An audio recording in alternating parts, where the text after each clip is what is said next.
Hi, my name is Yasmin Tarehi, and this is Gateways to Awakening, where we host one-on-one conversations with leading experts in wellness and spirituality. Today's show is about how the power of sound and binaural beats can affect the brain and the nervous system. We'll be featuring our guest, Elizabeth Krasnoff, who is currently working towards her doctorate in Transformative Studies with a focus in consciousness studies at the California Institute of Integral Studies. Her inquiry is into the influence of sound on the brain and the nervous system, specifically as it regards to binaural beats. In 2015, she became a certified energy healer through the Academy of Intuition Medicine Master Certification Program and received her Sound Healing and Therapy Certificate from the Globe Institute. Elizabeth has been a singer-songwriter for 18 years, releasing 7 studio albums. She's also half-deaf from childhood, resulting in years of personal study of sound, hearing, and the human voice. She also presents on sound and consciousness at venues such as the Yale Divinity School, CIIS, CIHS, the Academy of Intuition Medicine, the Globe Sound Healing Conference, and many others. Thank you for joining us, Elizabeth. It is my great pleasure to be here, and I'm really thrilled that you are putting all of this great information out there. So can you tell us, Elizabeth, what exactly is the science of sound and sound healing? Oh, okay. So sound healing. Okay, let's start with sound healing. This is the definition that I work with, and it is used by David Gibson, where I certified as a sound healer at the Globe Institute in San Francisco. And he says that sound healing is the educated and conscious use of the energy of sound to reach identified goals and promote wellness in the human system, including the expansion of consciousness. And the second part of this definition is that sound healing is founded on the premise that all matter is vibrating at specific frequencies. Now, the reason why that's important is that if you can identify the frequencies, either scientifically or intuitively, you can work with them and get them to where you want to go. Can you tell us what does frequency actually mean? I think for people maybe who are new to this definition, do you mind explaining what frequencies mean? Yeah, I feel like we need to do a couple of definitions here. So if that's okay, I'm going to start with vibration. Okay. Yeah. So a vibration, we hear that term a lot. And essentially, vibration is an oscillation. And the word oscillation means a movement back and forth across a midpoint. So if you can imagine a goalpost, like on any sports field, and then send the ball back and forth between the two poles of the goalpost, that's an oscillation. And that's the basic movement of all vibration here on this planet. Air vibrates, water vibrates, light vibrates, electrical energy vibrates, everything vibrates. So you can consider that information. And that's the basic informational units that everything in this world is made up of. So frequency is how fast that vibration moves, right? And we measure that in hertz, which means cycles per second. So a slow moving vibration has a low frequency, and a fast moving vibration has a high frequency. Energy is the fastest vibration. That's the highest energy.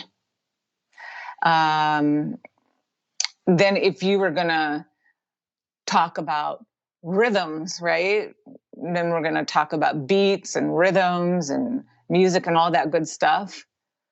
Those are basically patterns of oscillations in time, repeating patterns, right? Right. that's how you make a rhythm. And so to go back to our definition, now that we've done these definitions, we're using the educated and conscious use of the energy, right? The power of sound vibration to promote wellness, including the expansion of consciousness. So I have so many questions after that definition. So, I think in your work, I imagine that you can, check a person's frequency, and I'm curious on an intuitive level and also on a scientific level.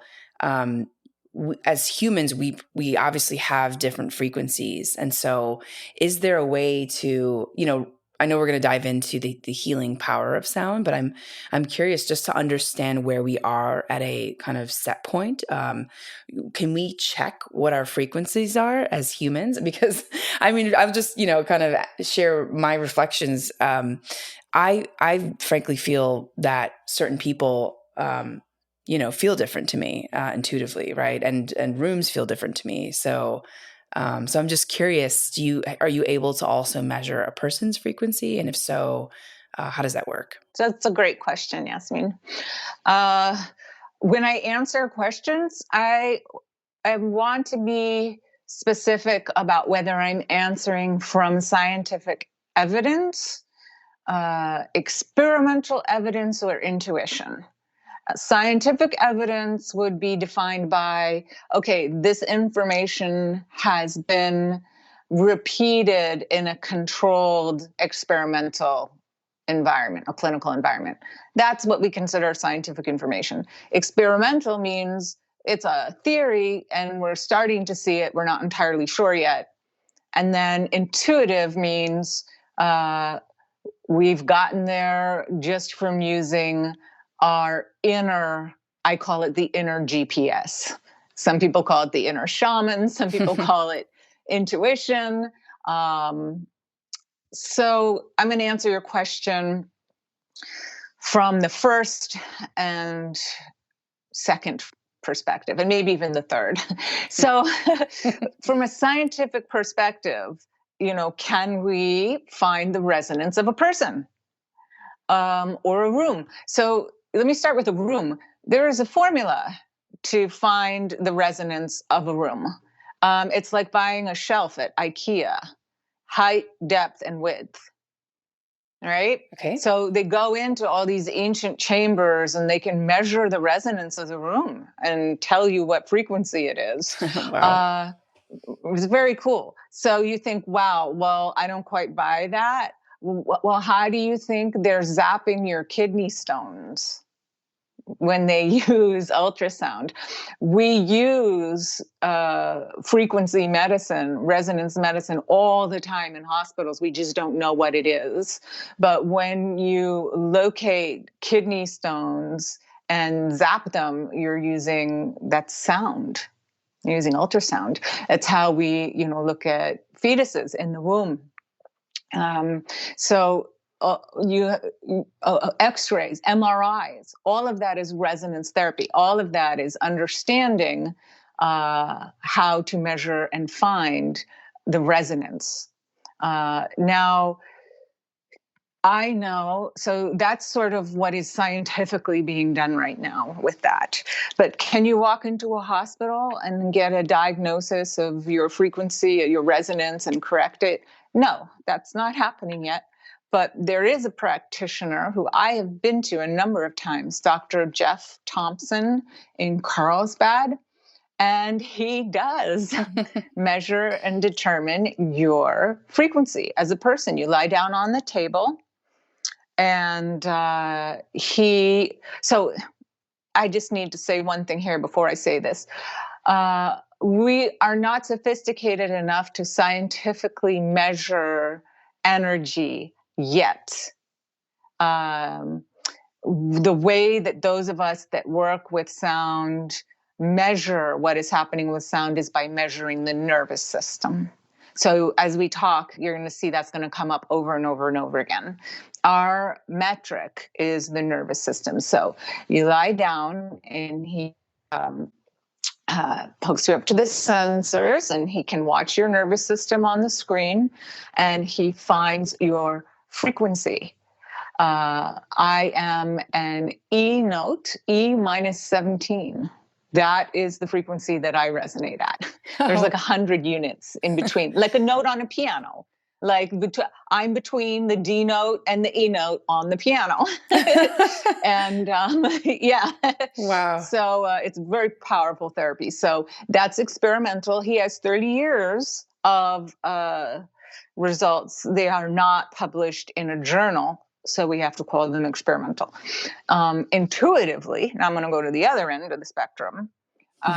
When I do sound healing, I use my voice and my inner GPS, and I find the frequency or the resonance of the room or the person and sing it and help bring it into a consistent state of harmony. So that's sort of an overview of, can I find someone's frequency? Wow.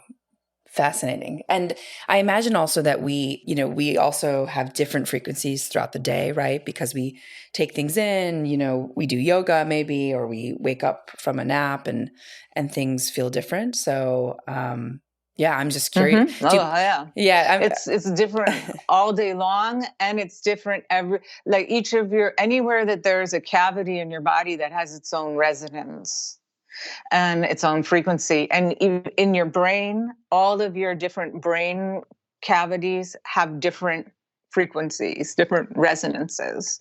So there's like forebrain, midbrain, back brain, and then you have your two hemispheres, and then you have all different sections within those hemispheres.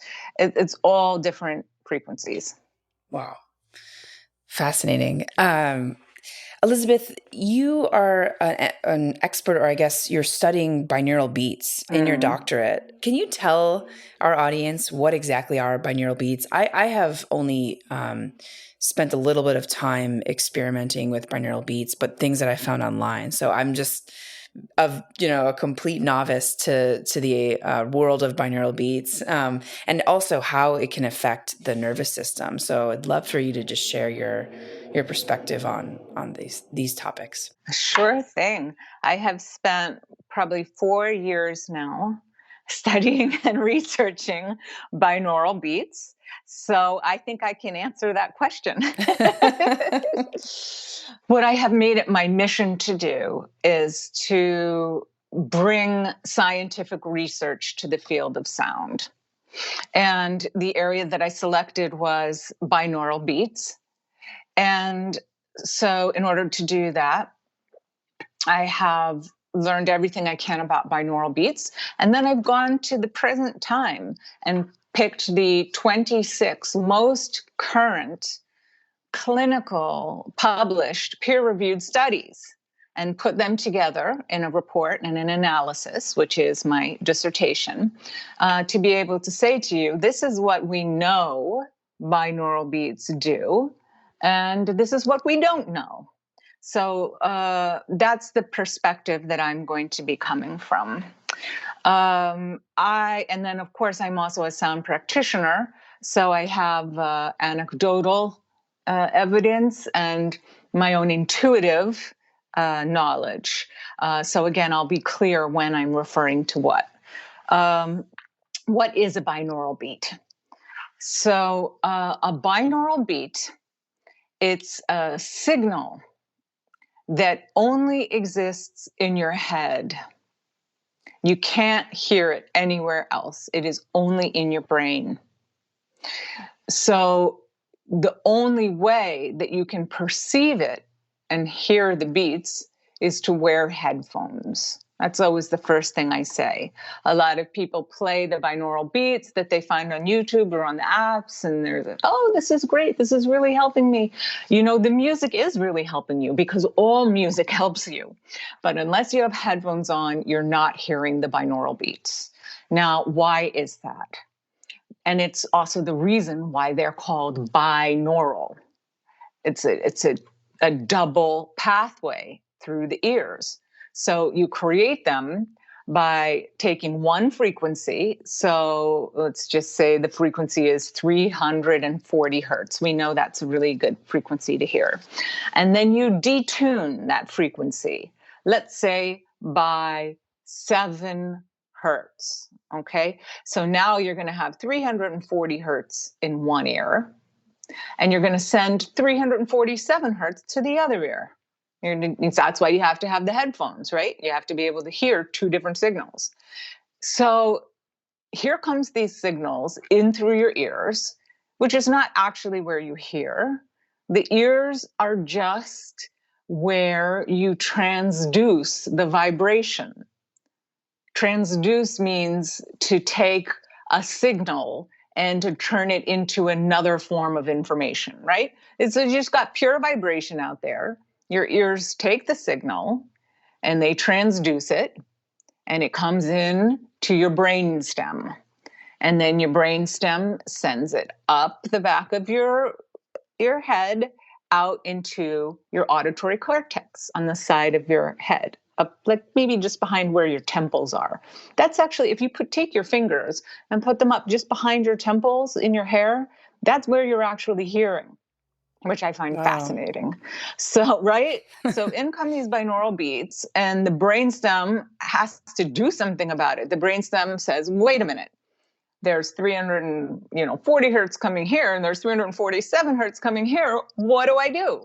So it has to regulate itself, right? It has to find some balance, some harmony, some information. What do I do with this signal? So it says, okay, you're now a signal of 7 hertz. And that's the information that it sends up to the auditory cortex. So what happens next is really mysterious and really fascinating. That 7 hertz signal all of a sudden begins to resonate inside your brain, which we measure with EEGs, electroencephalographs. EEGs. So remember I told you we can't measure the sound. We can only measure the nervous system. Mm-hmm.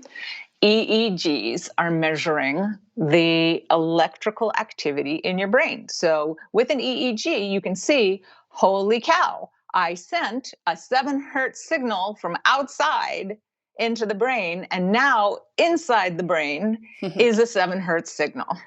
Wow. Amazing. That's what's happening. That's what's happening. It's so cool. And so let me give you another definition here. What is brainwave? A brainwave is an electrical impulse in the brain. Okay. So we can put on that EEG cap and we can measure and we can say, oh, in your brain, we see an electrical impulse, and it measures to be 7 hertz or 7 cycles per second. Now, here's where it gets even cooler. We've been able to identify, measure quantitatively these frequencies and correlate them to cognitive states. Wow. So I'm going to stop there because I'm sure you have questions. Wow. Yeah, I have so many questions. I'm curious, what types of cognitive states, and also how can we, now that we know, what brainwaves are, how can we actually transform our brainwaves into the desired brainwaves? So two different questions, but okay. Curious, yeah. So right on. And by the way, just to give you sort of like some anchor points, I know sometimes without the visuals, it's hard to grok, to understand what this all means. But like, for example, take your heart, right? Your heart. If you have a heartbeat of like 60 beats per minute, which is kind of a normal resting heart rate, your heart is basically 1 hertz. 60 beats. Yeah. Basically 1 hertz, right? 1 pulse per second. 1 pulse per second.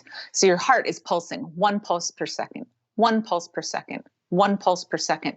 That's 1 hertz, okay? Okay.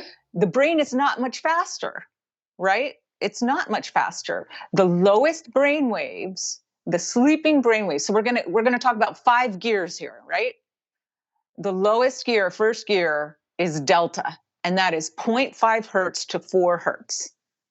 Those are slow waves. And then if you move up a little bit to second gear, you have theta. That's 4 hertz to 8 hertz. So now you're more awake, but you're deeply relaxed and you're in an inward focus state. So you can imagine this is very useful for meditative states, right? And then you move up to third gear is alpha, and that's 8 to 12 hertz. And this is a very relaxed place of passive attention. And then if you move up even one more step, fourth gear, to beta, 12 to 35 hertz, that's your everyday state. It's more active. You're producing external attention, and it can be anxiety dominant. You perhaps heard the phrase beta burnout. Yep. It's when you're stuck in work mode. Yes. You are stuck in work mode. and you're like, I need to calm down. That's, it's interesting. I think a lot of people who suffer from insomnia say that they just have, their brain can't shut off and there's a lot of thoughts. And I imagine that they're just stuck in that beta brainwaves. Stuck in beta. And I have so many questions about these brainwave states, Elizabeth, because I've read a little bit about theta and how this is maybe like a little bit of a separate question, but I've heard that in theta brainwaves, you can actually transform your subconscious mind in your hypothalamus. I'm curious if you know anything about that or if that's true. And this is really why I wanted to have as many ways of knowing at my disposal as possible, right? Because I think scientific knowing and intuitive knowing just give you a bigger picture when you put them together, right? The more ways of knowing, the more we can know. Right. So theta, let me start with that. The thing with theta is, well, what do the studies say? It's the most studied brainwave, and we have so much information about it. And we have clinically demonstrated, really without question at this point, that theta and alpha, and particularly theta and alpha mixed, are excellent for bringing you into a meditative state, meditative relaxed state. So now I need to say a couple things around that. One, the studies out there are very mixed. So a lot of people will say, well, I saw this write-up from a scientist and it was a clinically published study and it showed that there were no results. So, people do not always follow the protocols. Okay. So this is really the bulk of my dissertation. What are those protocols? Why do binaural beats work and why don't they work? Why are we getting all these different results? So in order to really get results from a binaural beat, you need to understand a few things. One, it's not a magic pill, right? Like we're in the era a little bit of, I'm just going to take this pill and everything will be better. Right. There are no magic pills. Just aren't. And, but here's what binaural beats are. They're an excellent tool. Put them in your toolkit. They work beautifully with all your other tools. So a particularly effective way to use binaural beats is to have a progressive relaxation exercise. You do a minute of meditation before you use them. You either use your recorded meditations or you speak to yourself and explain to yourself that you are, shutting down now. You are lowering your gears. You're going to take a moment and do some deep internal restoration. Then you turn on your binaural beat. And here's the second really important point. You need to listen for at least 10 minutes.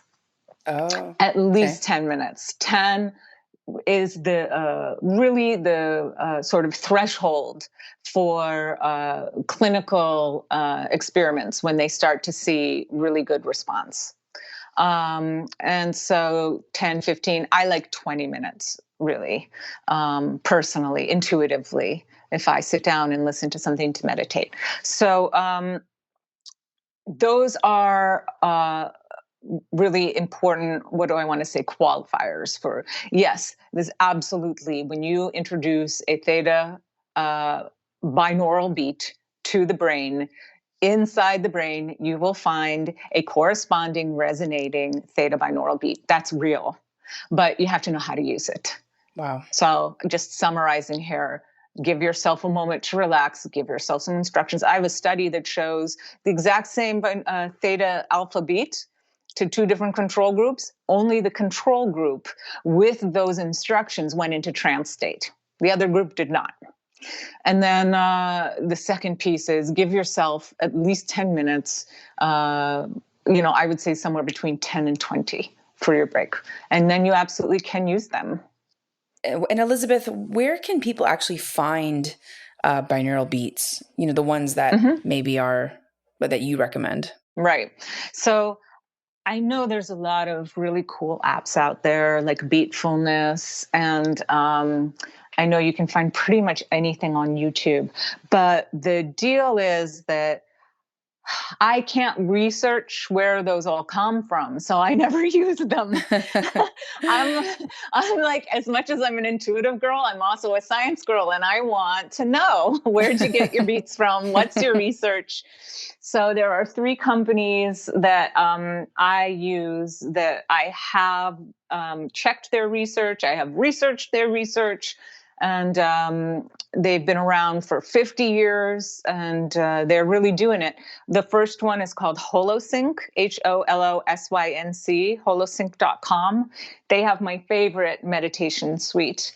I literally, when I sit down with that one, I will feel my hemispheres synchronize. I will feel my point of focus and intention just like zoom in with clarity in the center of my brain. Wow. And yes. So highly, highly recommend that one. And by the way, that is, to keep to my language, that is clinically and scientifically documented. I have 2 studies that show that the brain hemispheres synchronize. So that is a true claim. Brain hemispheres do synchronize with binaural beats. And I think about that and I think, well, intuitively that makes sense too, right? Because you have 2 different signals coming in and your 2 hemispheres are like, well, I guess we have to talk to each other and figure out what the heck to do about this. So it kind of makes sense that it does, but it is also clinically demonstrated. And I do want to get to the claims that people are making about binaural beats, and I do want to talk about the nervous system being a rhythm. But I'll just finish this thought first. Okay. So the second company is, let's see, I said Holosync, Hemisync, HEMI-SYNC.com. And that's also a 50-year-old company based on excellent research. They have a lot of different programs, a lot of nice music as well to go with their beats. These ones are also more sophisticated. I'll make another point here that comes out of my conclusions from my dissertation, and that is that the brain, remember we were talking about how there were all those different chambers there that resonate and have frequencies? Mm-hmm. Well, when you are in the meditative state, you're not just having one frequency. It's not like, oh, I'm in theta now and everything else is gone. There's a mix of frequencies happening, right? So the more sophisticated we get, you're going to see more mixed frequencies coming in to actually describe the state of the brain. And in my clinical studies, it shows that the mixed frequencies are actually the most effective. So that is being borne out by the research. Then the third company that I really like, I Awake. I like iPhone, awake. Okay. .com.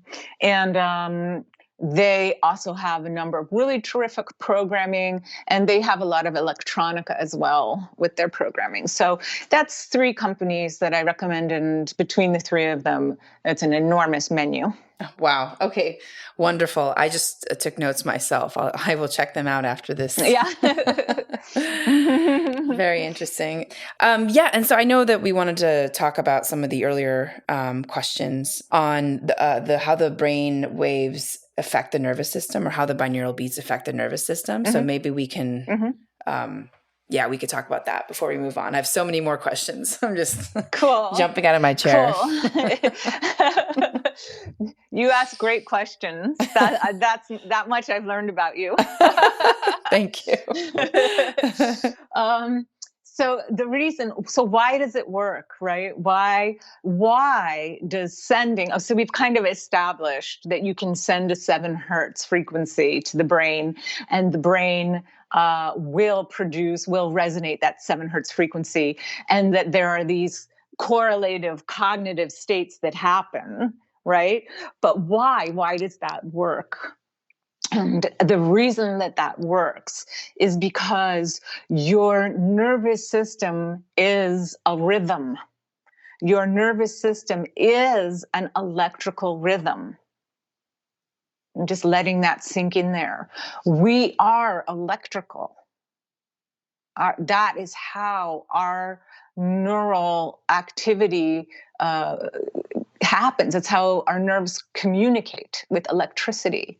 So we are an electrical being, and as electrical beings, we have rhythms. So remember I talked about how that heartbeat made a pulse?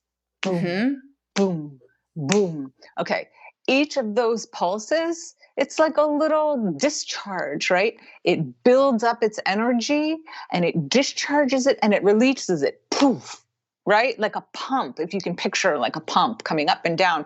There's this charge and discharge. Okay, so let's zoom in, telescope into your heart and find one little pacemaker neuron, one little neural cell. And that little cell starts beating. It starts doing its pulse. Okay? Okay. Now, what about the cell next to it? Well, that little cell next to it, it has to sync up with that first cell. They have to make the same pulse. They have to make the same beat. And there's a term for that. Remember we said oscillation was a rhythm, oscillation? Mm-hmm. This is called coupled oscillation. And we started to learn and understand about that by studying pendulums. That's where that discovery came in. Why do pendulums synchronize? Okay, so your little heart cells, they're synchronizing. And they're beating together. Why is that important? It is important because all of those little cells, pacemaker cells in your heart, set your heartbeat, set your pulse. And they have to stay together in one beat. If they didn't, we would immediately die. So that is the rhythm. That is the basic rhythm. That is the sun in your solar system. That is the drum in your band, in your rock band, that sets the pulse, that sets the electrical rhythm of your body. And you have many other rhythms. Your endocrine system is a rhythm. Your cardiovascular system is a rhythm. Your everything is a rhythm, and they all have to work together. The term HeartMath uses for that is coherence. Coherence means my orchestra is well tuned and all the players are playing together. We have good communication. We have efficient communication. Everybody's working in harmony. We have beautiful music. Okay. So now I'm going to go back and say, why does that 7 hertz binaural beat make a difference, or really any sound, right? Because it sets a rhythm. It sets an oscillation. Are you starting to get it now? Yes. It sets an oscillation and your nervous system goes, oh, and it resonates to that oscillation and it generates that oscillation internally. So the healing potential here is astronomical. Wow. It's non-invasive. There are no side effects. And you can really, so let me give you a summary. So I'm saying, all right, the nervous system is a rhythm. And I'm saying, okay, these binaural beats here are rhythms. What could they possibly impact? So here's what we don't know. We don't know what happens to the binaural beat in between the brain stem, where the signal first comes in from the ear cavity, and the auditory cortex up in the brain. We don't know exactly what happens there. We have a working hypothesis. And that working hypothesis is that binaural beat affects a bundle of nerves in your brainstem called the reticular activating system. And the reticular activating system is responsible. Those nerves, remember, it's a nerve, so it's a rhythm, it's a neural rhythm, is responsible for modulating your consciousness. Mm-hmm. So the theory is that these beats come in and hit that neural network. And you know where that neural network projects to the hypothalamus, to the thalamus, and directly to the cortex. So you say, oh, that's interesting. Well, if it is hypothesized to affect the hypothalamus, the thalamus, and the cortex, what impact would we expect binaural beats to have, right? Because the hypothalamus regulates, guess what? The endocrine system, the pituitary gland, your metabolic processes, your body temperature, your hunger, your sleep, your circadian rhythms. And what does the autonomic nervous system regulate? Because that's what the hypothalamus regulates. Your heart rate, your digestion, your respiratory rate, your pupil response, your sexual arousal, your fight or flight response. Well, guess what? If you look at the clinical evidence of what binaural beats actually impact, you will find that they impact your sleep. I have 4 studies that show that. And this is just from the 26 studies in the last 5 years, not counting all the other studies before it. I have 2 studies that show that it lessens anxiety. Another study that documents stress reduction. Several on brain function. 4 here on attention and cognition, your ability to focus. Can you imagine the applications for that, for like ADHD or autism? Your memory. I have 4 studies here that show that it affects your memory. Your nervous system itself. I have a study for that. Trance and meditation, 3 studies. And get this one, pain reduction. I have 2 studies that show that it reduces your perception of pain. So how about that? Wow. Yeah, it seems like there's a lot of use cases and a lot of applications for binaural beats. I'm also curious, and I think maybe other people would have this question. Have you seen, are there any interesting stories about healing like at the disease level, at the chronic illness level, like, or, because I know you mentioned that it impacts like things like the nervous system, which obviously implicates, disease in the body and that sort of thing. So, and other systems like the endocrine system. But I'm just curious if there's any studies on sound healing impacting any chronic illnesses or diseases. It is my profound hope that someone will listen to this and do that study.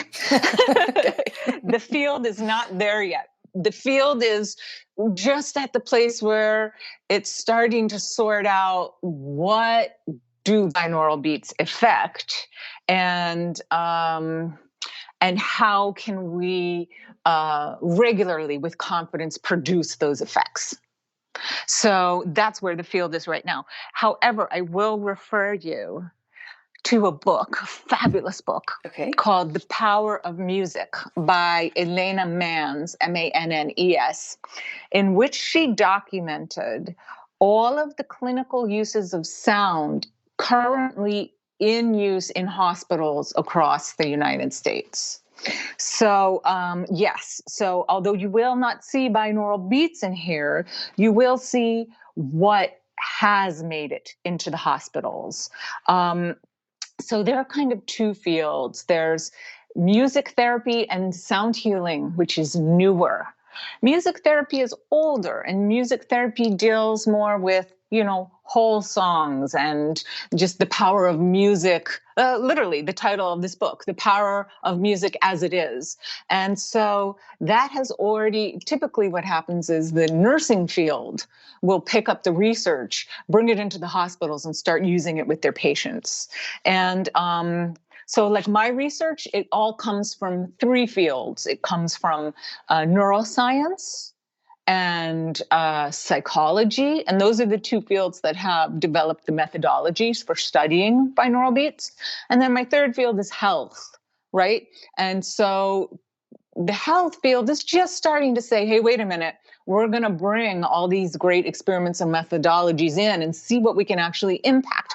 So I've seen studies on tinnitus, for example. I've seen studies on eye movement to be able to help with people who have like, what's that one where you can't focus your eyes directly forward? I've seen studies that deal with chronic pain. I've seen studies that deal with anxiety in dentistry. That's as far as we've gotten.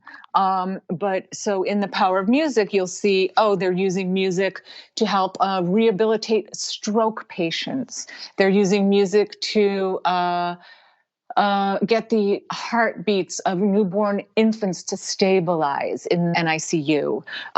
So really anything you can think of that has to do with rhythm and pacing. So again, think about that nervous system. So think about the heart, think about the lungs, think about the ability to coordinate and move. Those things are being used currently in hospitals, and that's a really good book for exploring it. Another book that I love on a similar topic is this is from a neuroscientist, a very readable neuroscientist, Daniel Levitin, Levitin, and it's called This Is Your Brain on Music. And he also is an excellent bridge to understand how music is being used now therapeutically in hospital. So I know there are people out there that are beginning to work on these other incredible avenues. I already mentioned Dr. Jeffrey Thompson. He was in that recent documentary, that movie, was it Heal? There was an amazing movie that just came out. I think it might have been called Heal or The Power to Heal. And they did a beautiful segment on him. And he did talk about some of the chronically ill patients that he treats. So some people are there. I know of another practitioner who deals with Vietnam vets that have post-traumatic stress disorder and all of the illnesses that come from that. So between those two, they both have about 30 years of experience, and I sincerely hope they start publishing and it'll build from there. I guess the only other thing that I would add to that is that, and this goes back to what I do in my practice, stress is the number one killer. Right. Mm-hmm. And to the extent that you can use sound and binaural beats prophylactically to manage your stress and manage the natural rhythms of your life, you are staving off many of those chronic illnesses that you just mentioned. Not all of them. Some are genetic, some you just come with, so like, for example, if I jumped off the dock and broke a leg, I wouldn't go listen to my binaural beats. I would go to a surgeon, but what I would say is essentially, if the nervous system is involved and if the rhythms of your body are involved, you can absolutely put sound in your healing protocol. And better yet, to use it prophylactically to manage your stress and to not activate those genes. Have you done some interviews on the field of epigenetics? Not yet, but that's definitely on the list. Okay. Yeah. So that basically says that our genes are not our destiny, that we are in control of what genes, of what DNA we turn on. So if you are managing your stress, you can very easily not manifest something. So I would say that's really where this field is right now. It's prophylactic. It's about managing stress, about a holistic approach to wellness. And as I said to you first, I dearly hope that that other research begins, and very quickly, because I'm seeing a lot of studies out there, and the ability of sound to provide non-invasive healing is dramatic. Yeah. Wow. Yeah, I sincerely hope that that more studies come out and prove the healing power of sound. I'm also curious, Elizabeth. Can you tell me a little bit about your interest in studying this field and why you think this subject is important? I know we had mentioned earlier that you were partially deaf growing up, and would love to hear more about your journey and your journey towards studying this field and why you think it's important. Oh, thanks. Another great question. Yeah, I'm half deaf, and I didn't know it. And one day when I was 19 years old, I developed a very loud tinnitus, and went to the doctor and was told that it was because of my deafness. And I said, "That's really funny, but I'm not deaf. That's a really funny joke there, doctor." And he showed me my hearing test, and I actually was.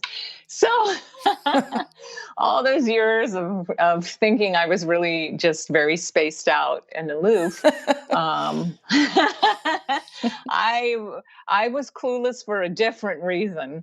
I was not following auditory cues. And so much of our society, and especially in our learning establishments, is auditory. So yes, I remember putting my hearing aids in for the first time when I was 19 and just collapsing on the floor of my apartment because all of a sudden I heard all the pipes, the water in the walls. Wow. I didn't know that water made a sound. It's in the middle frequency that I don't hear. And there was rain outside on the leaves, and I had never really heard rain before. And so it was an overwhelming, like an overstimulation of information. And so that was the beginning of my journey with sound. Started right there. And I was writing an essay for school. I went to Boston College, and I was writing an essay trying to unite the East and the West. Another reason why I love your podcast, Yasmin. You bring in all the perspectives, and I wanted to do that. And I was concentrating so hard that my brain exploded into the tinnitus. I will never understand why exactly that happened, but somehow it's all related. And so I was launched off onto a lifetime of studying sound, studying consciousness, studying, the East and the West and the beliefs that hold us together and separate us. All of this bringing together, which I think maybe that's why I ended up with binaural beats, synchronizing the hemispheres. I've always been looking for ways to bring us together. And if there was ever a definition you could give to sound, it would be the thing that unites us all. Wow. Right? Right. Yeah, that's absolutely right. That neuroscientist that I mentioned, Daniel Levitin, his hypothesis is that the evolutionary purpose of music was to keep us united and together. Think about it. Every ritual, every ceremony, be it religious, be it educational, be it tribal, it has a musical component. The music bonds us. That rhythm unites us. And so I think, shamanically speaking, you could say that that was just my sign that sound was my path. And that's the way that I was going to go in towards studying this larger, the healing power of unity, of wholeness. Beautiful, Elizabeth. Giving me chills. Oh, thanks. Resonance. Yes, yeah. Resonance. we need that more than ever this year with this pandemic. So I think that this is a very powerful message about uniting everyone. So last couple questions. I feel like I could talk to you all day. There's just so many questions. I know. I'm loving this. So I have to ask, if a tree falls in the forest, does it make a sound? So it's such a good question, right? It And is. that one's going to take us out of this atmosphere. um, Again, this teaching is from neuroscientist Daniel Levitin. And the answer is no. The answer is no. Sound does not exist except for in the brain of the listener. When a tree falls, it does generate something, right? It generates vibrations. And those vibrations are just information. They're not anything yet. And our skull, which is the most efficient design for absorbing auditory signals immediately and figuring out what to do about them. By the way, binaural beats are processed in the same place that our ability to locate objects with sound is in the brain, which I find fascinating. That ability to locate sound was necessary for our survival. So if that tree falls, we needed to interpret those vibrations and understand what we needed to do about them. In the brain, the first center that lights up is the auditory cortex. The next center that lights up is the motor cortex. So what that means is you hear a sound and you motor. You move out of the way when that tree is falling. But it's just information. Sound is in our head. So you start to imagine, wow, all the different species on this planet, and maybe all the different species out in space, interpret vibrations differently. What might the world look like for a dolphin or a whale? And we know that everybody has very different hearing ranges. We have a small hearing range, just from 20 to 20,000 hertz. Remember, we were talking about human brainwaves down, like gamma is kind of the highest one we study, which is like 35 hertz up to 100. And then we hear all the way up to 20,000 hertz. But a fox or a dog, they hear way higher. And then let's talk about light vibrations. You can't even put them on the same scale. They're like 10 to the 15 times something, something. They're so fast, right? But all of these vibrations, like color doesn't exist either. That is just us interpreting those vibrations to kind of differentiate and create a depth perspective so we understand how to move through our environment. If this topic is curious to you, I highly recommend David Eagleman. He has a book called The Brain, and he has an amazing, like a 6-part series that you can watch. It might have been a PBS series in which he will take you through the extraordinary illusion that is our world around us. And my little corner of studying that is the ear and sound. Amazing. David Eagleman is actually a friend, so I will tell him. I will tell him that maybe tell him he has a big fan. Okay, definitely, and maybe I'll have him on the show. You just gave me a good idea. Yes. Amazing. Thank you so much. I have 1 or 2 more questions left. Elizabeth, what do you kind of want to tell our listeners about their health and wellness in relationship to sound and sound healing? What's sort of your main takeaway? If you could, tell the audience any one thing as a takeaway, what would it be? I think that sound is an excellent tool in your toolkit. And what is that toolkit? That toolkit is your ability to respond to the stressors of your life in a positive way. Stress creates an enormous amount of the illness and the disease that we experience. Stress comes from not being in coherence, from not having a natural rhythm that is healthy for us. And what does that mean? We have sped up to a level that is not sustainable for the human nervous system. And we're going to have to learn how to regulate ourselves. So technology, machines, computers, they can move at an extraordinary speed. We can't. And so we're going to have to find a healthy regulation and interface. So how do you do that? You go back into nature. Go back into nature. Go outside. Nature, the Schumann resonance, the Schumann frequency, 7.83 hertz. Nature resonates at 7.83 hertz. Well, guess what else is 7 hertz? That's theta. You go into nature, you are automatically resonating to a meditative state. It is a rhythm that is healthy for you. So it's not like, oh, I have to be in nature and see a bug and a bird, and what am I doing here? No, you have to just be there. Just walk. When you walk, you resynchronize your brain hemispheres.